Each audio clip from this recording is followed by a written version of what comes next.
各位朋友，大家好，歡迎收睇今個禮拜嘅一周時局的啟示。喺開始之前，循例同大家戴個頭盔先。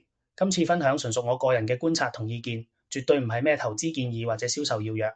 大家落場投資之前，記得要自己度清楚風險。好，入正題。今個禮拜嘅市場簡直好似坐過山車咁刺激。想象下，禮拜一你打開手機，哇，美伊居然達成和平協議，霍爾木茲海峽有望免費重開。呢個消息就好似街市突然宣布豬肉半價咁。WTI 油價應聲插水，跌咗近5%，但係你以為執到平貨？點知禮拜四聯儲會新主席沃什一開金口，話今年可能仲要加息。呢個鷹派轉向就好似你食緊雪糕，突然落大雨咁。美元指數即刻飆升，仲有呀 SpaceX 上市2日就超越亞馬遜，點知禮拜四又突然回調。呢啲咁戲劇性嘅畫面，正正帶出我哋今日想傾嘅話題。面對住呢個好似天氣咁變幻莫測嘅市場，你會點樣打理你嘅身家呢？今日我哋就嚟拆解下兩種截然不同嘅玩法。第一種係親自落場做自己嘅揸 fit 人，即係 DIY 自行管理。第二種係請外援做幕後大老細，即係 External Asset Manager（EAM） 幫手。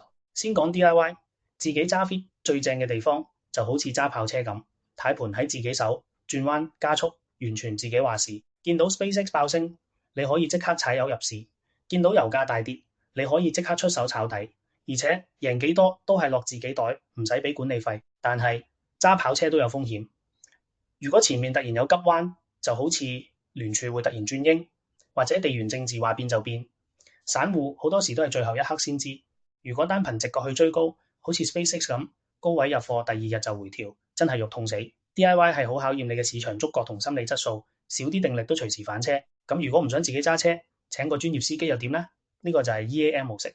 EAM 嘅優勢在於佢哋背後有一隊賽車工程師，面對日本央行加息或者中東局勢，佢哋可以即時睇實全球數據，喺股票、債券、外匯之間靈活調配，就好似架車有防撞系統咁，幫你喺單一市場出事嗰陣，用其他市場嘅收益嚟頂住，分散風險。不過請司機當然要俾人工，呢個就係管理成本，而且你同個司機要有默契，佢要知道你想去邊，想揸幾快。總括嚟講，無論你係想自己揸車，定係請司機代勞，都冇絕對嘅啱與錯。最重要係問自己一句：你頂得順幾大嘅風浪？喺呢個變幻莫測嘅時局，點樣幫自己嘅資產綁好安全帶，分散風險，先係我哋每個人都要諗清楚嘅終極課題。今個禮拜傾住咁多先，下週再見。如果鍾意我呢類短片嘅話，就俾個 like、comment、share 同 subscribe，下次就唔會錯過新出嘅一週時局啟示。再見。